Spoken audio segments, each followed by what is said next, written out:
क्या आप सिर्फ अपने बारे में सोचते हैं? नहीं ना। आप अपनी फैमिली के बारे में सोचते हैं, आप अपने लाइफ पार्टनर के बारे में सोचते हैं, आप अपने पेरेंट्स के बारे में सोचते हैं, आप अपने बच्चों के बारे में सोचते हैं, आप अपने फ्रेंड्स के बारे में सोचते हैं। आखिर ज़िंदगी अकेले अपने बारे में सोचने से थोड़ी चलती है। हमें तो सबके बारे में सोचना पड़ता है। वैसे ही यदि हम सिर्फ अपने बारे में, अपने नंबर के बारे में जान जाएँ, तो उससे हमारी ज़िंदगी अच्छे से नहीं चलेगी। इसलिए बहुत ज़रूरी है कि हम सारे नंबर्स के बारे में जानें, सारे नंबर्स के कैरेक्टरिस्टिक के बारे में जानें। जो लोग सारे नंबर्स को बिलॉन्ग करते हैं, उनके बिहेवियर के बारे में जानें, और तभी तो हम समझ पाएँगे कि कौन-सा इंसान हमारे लिए अच्छा बिज़नेस पार्टनर बन सकता है, कौन-सा इंसान किसी के लिए अच्छा लाइफ़ पार्टनर बन सकता है। तो ऐसी बहुत सारी हमें नॉलेज मिलती है जब हम दूसरे सारे नंबर्स के बारे में जानते हैं और उनसे जुड़े हुए लोगों के बारे में हम समझ पाते हैं। तो आइए इस वीडियो में मैं आपके साथ शेयर करूंगी वो सारे ट्रेट्स जो कि एक नंबर के थ्रू आप किसी दूसरे के बिहेवियर को समझ सकते हैं, किसी दूसरे के कैरेक्टरिस्टिक को समझ सकते हैं, और फिर बहुत ईजी हो जाता है लाइफ को स्मूथली चलाना। तो ये जानने के लिए इस वीडियो को एंड तक ज़रूर देखें। जैसे कि हमारी अपनी एक फैमिली होती है, कुछ लोगों के साथ हमारा बनता है और कुछ लोगों के साथ हमारा नहीं बनता। वैसे ही नंबर्स की भी अपनी एक फैमिली होती है, और अपनी फैमिली वाले नंबर्स का एक दूसरे के साथ बहुत अच्छा बनता है, लेकिन दूसरे नंबर के साथ उतना कंपैटिबिलिटी नहीं होती है। तो ऐसे बहुत सारी चीज़ें हैं जो कि मैं आपको बहुत ही सिंपल एग्जाम्पल के साथ समझाऊंगी इस वीडियो में, कि ताकि आप अपनी ज़िंदगी में बहुत ही ईज़िली ये समझ पाएँ कि आपके लिए कौन-सा इंसान ज़्यादा कंपैटिबल है, चाहे वो बिज़नेस के लिए हो, चाहे वो रिलेशनशिप के लिए हो, या नॉर्मल फ्रेंडशिप के लिए ही क्यों ना हो।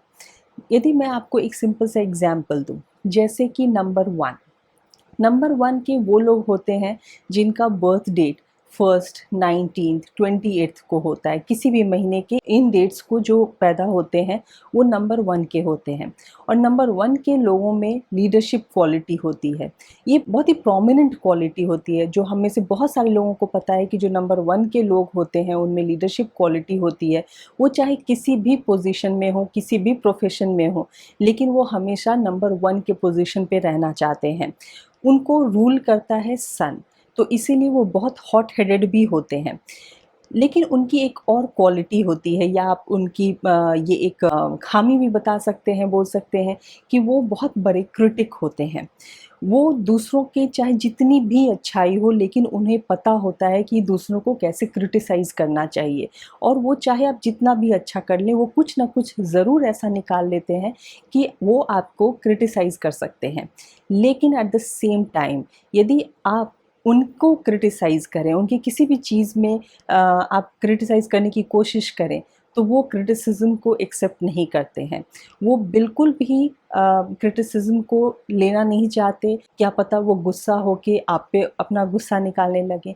इसीलिए यदि आपके घर में कोई नंबर 1 है, या आपका कोई बॉस नंबर 1 के हैं, तो आप ये ज़रूर ध्यान में रखें कि आप कभी भी उनके सामने या उनके पीछे भी उनकी किसी भी बात को क्रिटिसाइज़ नहीं करें, कि उनके कान में वो बात पहुँचे और वो आप पर अपना गुस्सा निकालें।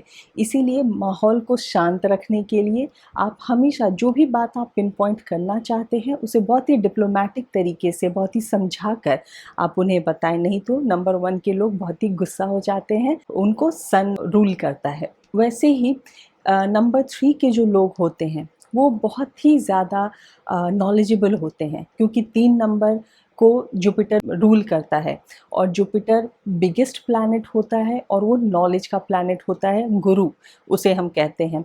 तो इसीलिए 3 नंबर के जो लोग होते हैं बहुत ही नॉलेजेबल होते हैं, और नंबर 3 बहुत ही मटेरियलिस्टिक नंबर होता है।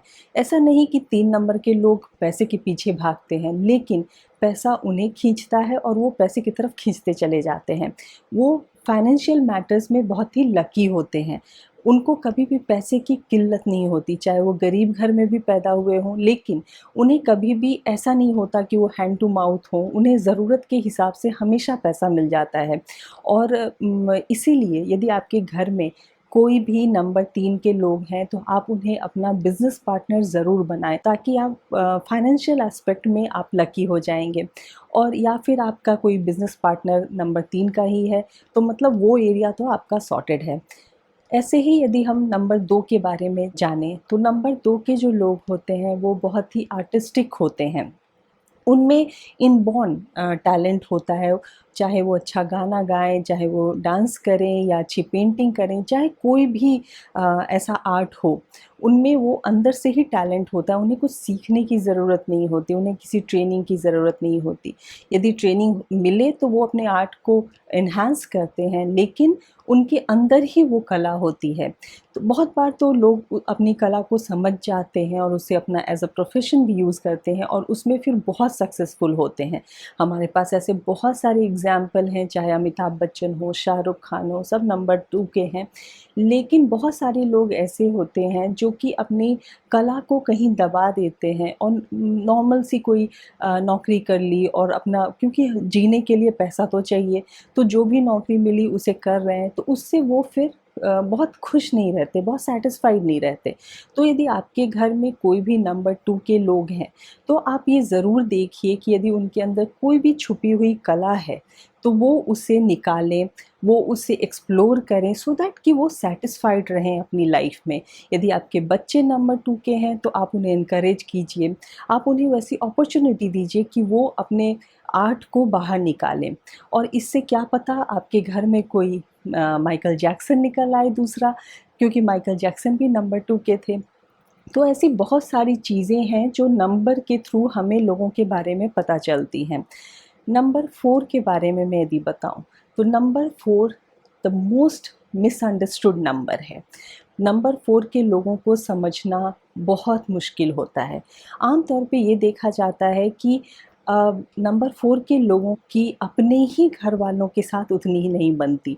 चाहे उनके पेरेंट्स के साथ हो या अपने भाई-बहन के साथ हो, उनकी ज़्यादा नहीं बनती है, क्योंकि उनके घर वाले उन्हें समझ नहीं पाते। और नंबर 4 के लोग जो होते हैं, अपनी ज़िंदगी को अपने टर्म्स एंड कंडीशन पे जीना चाहते हैं, इसलिए हमेशा क्लैश बना रहता है। नंबर 4 को इसलिए बहुत ज़रूरी है कि उनका लाइफ़ पार्टनर नंबर 2 या नंबर 7 का हो, ताकि वो कंपैटिबिलिटी बनी रहे।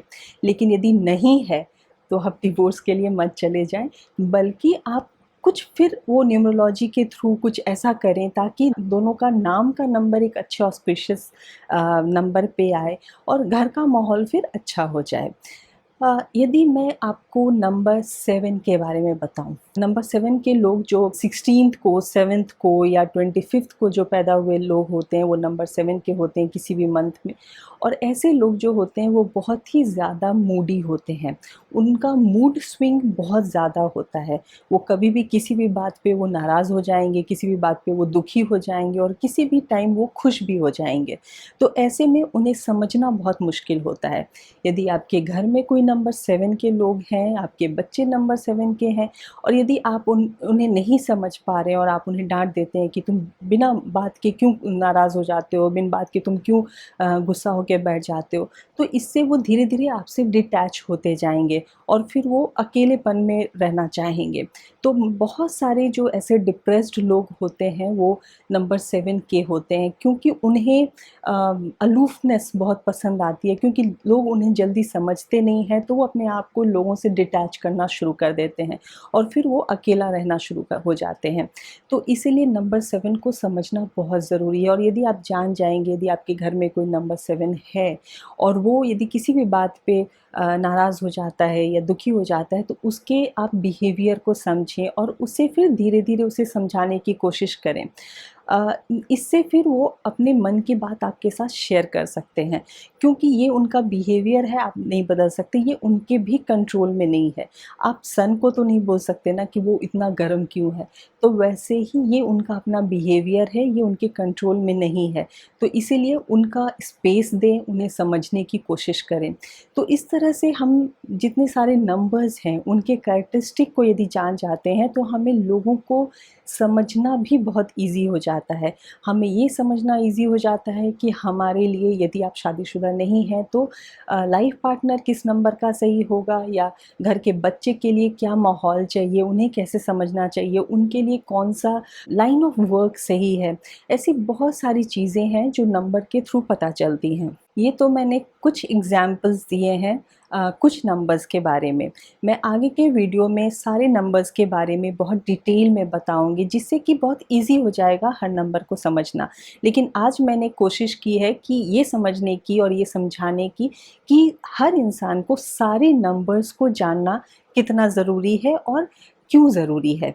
तो आई होप कि ये वीडियो आपको यूज़फुल लगा होगा। आपके जो भी क्वेश्चन हैं किसी भी नंबर के बारे में या न्यूमरोलॉजी से रिलेटेड कोई भी क्वेश्चन है, तो आप नीचे कमेंट बॉक्स में लिखकर मुझसे पूछ सकते हैं। यदि आप मुझसे कनेक्ट होना चाहते हैं तो आप मेरे वेबसाइट से मुझसे कनेक्ट हो सकते हैं, और मैं फिर नेक्स्ट वीडियो में मिलूँगी ऐसे ही बहुत सारे नॉलेज के साथ। और till then take very good care of yourself. और यदि अभी तक आपने मेरे चैनल को सब्सक्राइब नहीं किया है तो प्लीज़ इसे सब्सक्राइब कीजिए। यदि ये वीडियो आपको अच्छा लगे तो इसे आप लाइक कीजिए और अपनी फैमिली और फ्रेंड्स के साथ व्हाट्सएप और फेसबुक पे इसे शेयर कीजिए। And please don't forget to press that bell icon to get the notifications. Thank you.